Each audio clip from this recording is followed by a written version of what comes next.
Hey everyone, so this is going to be a forecast for the month for August, but as most of you know by now, my readings are timeless. So even if you see this at a time that is not August, there's still ways you can use this so that the messages can still apply and you can get something from it.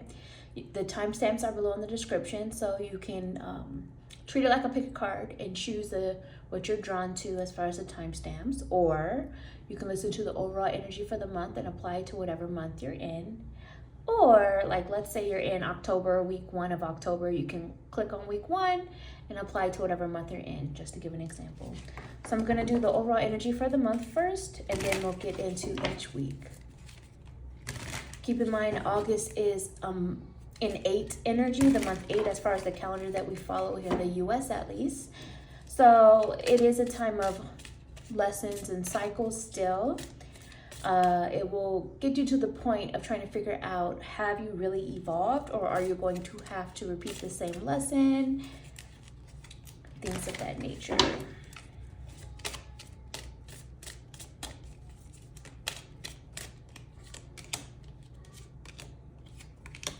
Okay, so bottom of the deck, we have the Wheel of Fortune. Other side of that, I have the message of yellow flags here. So August, or whenever you see this, yellow flags to me are about cautions, right? It's not a full-on red flag. It's not a green flag, but to me it's caution. So in what area of life can you be more cautious of or move more with caution? Maybe it's a matter of observing more. Maybe it's a matter of planning more accordingly. Maybe definitely the energy of observation is coming up though, whether it's you observing something about yourself or a situation or other people. Also, yellow gives the energy of slow down. Think of a yellow light. You make it need to slow down right now in a certain area of life, and not rush, not force, not push. Especially with this energy of the Wheel of Fortune coming through energy. So because we're in a cycle of change, things are evolving. You're not where you once were. You can't go back. But this moment, if you slow down and observe and make better choices moving forward, you can have a better future ahead in the next chapter. Sorry about that. My daughter knocked on the door and interrupted, and I lost my train of thought.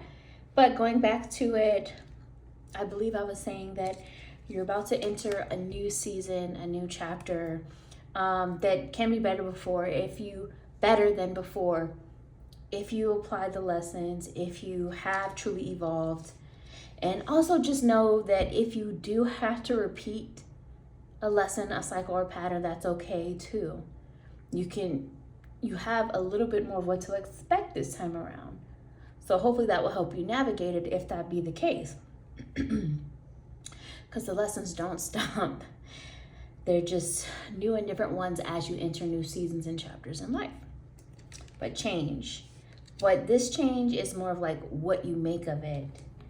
What change are you working towards? What change are you even applying to your world now? Let's see what else is coming through. Okay, we have the message here of lightning. This energy is again about change. One of the key messages here on the bottom is sudden change. So change, transformation, news, epiphany are a lot of the vibes that are coming through for this month. And one of the things that it feels like to me is sometimes there's like a blockage of not fully seeing how you do the same thing as someone else that you may like criticize or critique. That may not be for everybody's, but I do feel that for a good majority that you need to see that as well within yourself so that you can work on it too. also feel like there's more of an emphasis on physical connections, whether that's spending time, whether that is if you're in a, for example, a romantic relationship and there has been a lack of romance, getting back to it, different things for different people. Collective reading, take what resonates, release what doesn't, but an emphasis on physical connection is coming through as well. So now let's get into each week. So starting off with week 1, the first message is, we have here the message of 2 trusting, followed by the 7 of Swords. So again, it depends on what side of the coin you're on, but for some people, there is a need to not be so trusting and in the way of continuously giving the benefit of the doubt. If someone has shown you who they are and how they are through a pattern, believe that, not what they say, but believe the pattern. For other people, it may be that you yourself are the one that's kind of been possibly manipulating a situation or taking advantage of a situation in the way of someone else's trust by knowing that if you say the right thing, they might still be there, still be around. Maybe you're on that side of the coin. Either way, there's a need to work on it, to improve it, whichever side of the coin that you are on when it comes to that. In week 1, for some of you, this could even be like reflecting on the past in the way of when you've been too trusting in the past and now you're changing, and you may be realizing that the more healed version of yourself is a bit meaner, and understanding that that is okay because you are stepping out of that people pleasing energy and trying to make other people comfortable at your own expense. So different things for different people. We also have the message here of keys on a ring. So Spirit is wanting you to open new doors, unlock new mindset, unlock new perspective, unlock new approaches, not to be afraid to see what else is out there for you to expand upon in order to make different decisions moving forward. Some of you may be taking more of an unconventional approach to something. And also needing to understand that some people are just not going to get it. They're not going to get you. They're not going to get how you think. They're not going to get it. And that's okay. Because the right people that do get it will come into the picture, or you will connect with even more. That is a message that's coming through as well for week 1. Going into week 2. Now we've got red flags. Notice the red flags, and we have 5 of Cups on the other side. And a lot of this could still be, a bit of the energy trickling over from the previous week, where things are now full-on red flags. And red flags, again, don't always mean that you have to give up or run away, but it's more of deciding or figuring out where things went wrong, how can it be addressed or changed if possible. Is it something that you can work on and work through, or is it time to change and try something else altogether? These are questions for you to be asking yourself in whatever situation this is in. But I do feel a bit of grief tied to memories in the past with this, like blaming past choices and decisions, because I see here the message of the camera on the other side of that, which is about oftentimes reflecting on the past memories. But I also see with this, for some people, this could be, grief that's coming through as you're thinking about the past and reflecting on memories. And in some cases, maybe all you have left are like photos or memories or videos and things like that in certain cases. This could also be an energy of spending a lot of time online, trying to check on, keep tabs on people and what they have going on.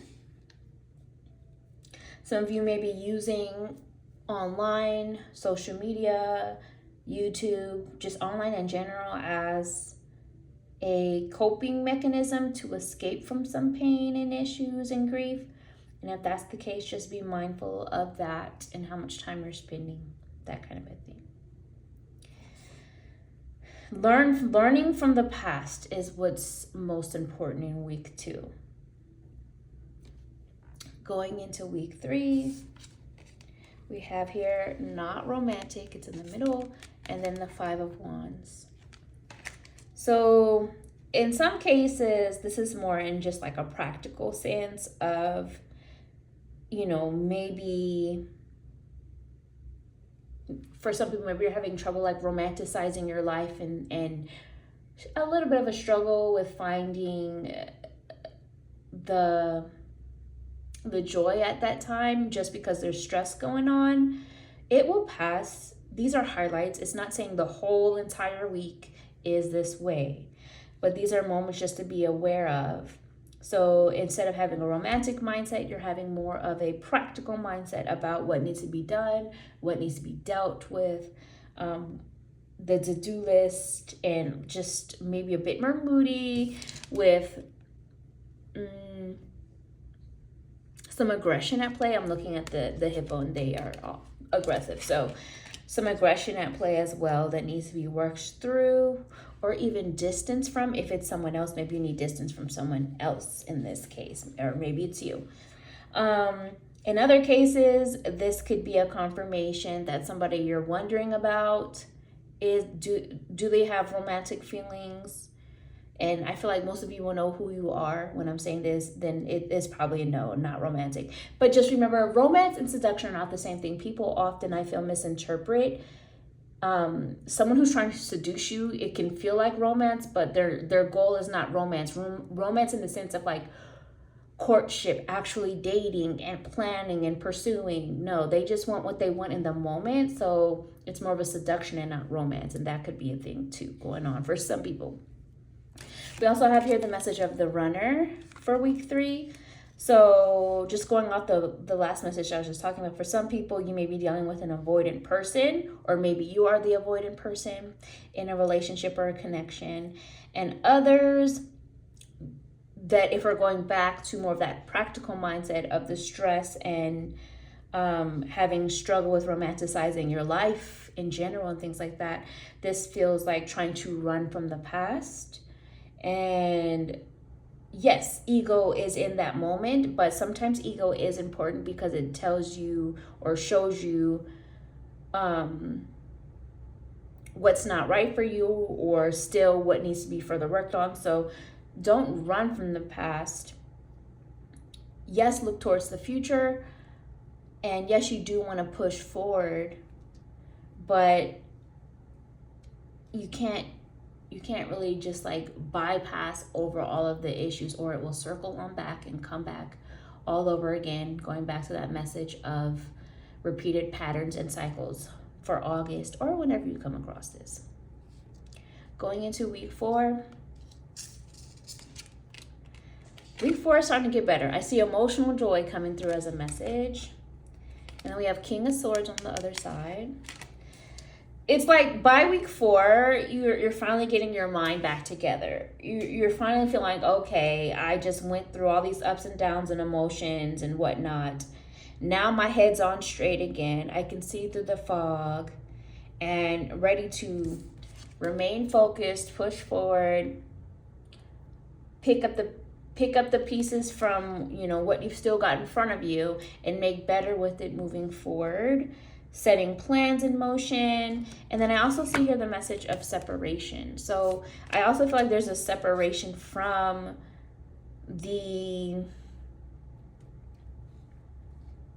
on one hand, beginning to separate from the stress that you had just previously experienced, but also knowing who or what is best to separate from so that you can continue to have that confident mindset in your head on straight, because you see where the distractions were, or you see what was draining you, and now you're able to separate from that. In other cases, for some people, this is also once you separate from a certain person or people, you can clear your head. And yes, you might miss them. They might miss you at times as well. But if there's been continuous uncertainty and an unsure situation within all that, then it's probably best to just remove yourself from the situation altogether, at least for a certain period of time, to see if you actually feel relief over time or if you still want to return back and work on things. That's another message I see with that as well. So all in all, August looks a bit complex. Again, these are highlights, not saying the whole, you're not saying that this is going to be like the whole month as far as some of the more complicated themes coming up, but they are things to be aware of. And if you made it this far, send me a wolf emoji, like, comment, share, subscribe, all the things, and I'll talk to you another time. Bye.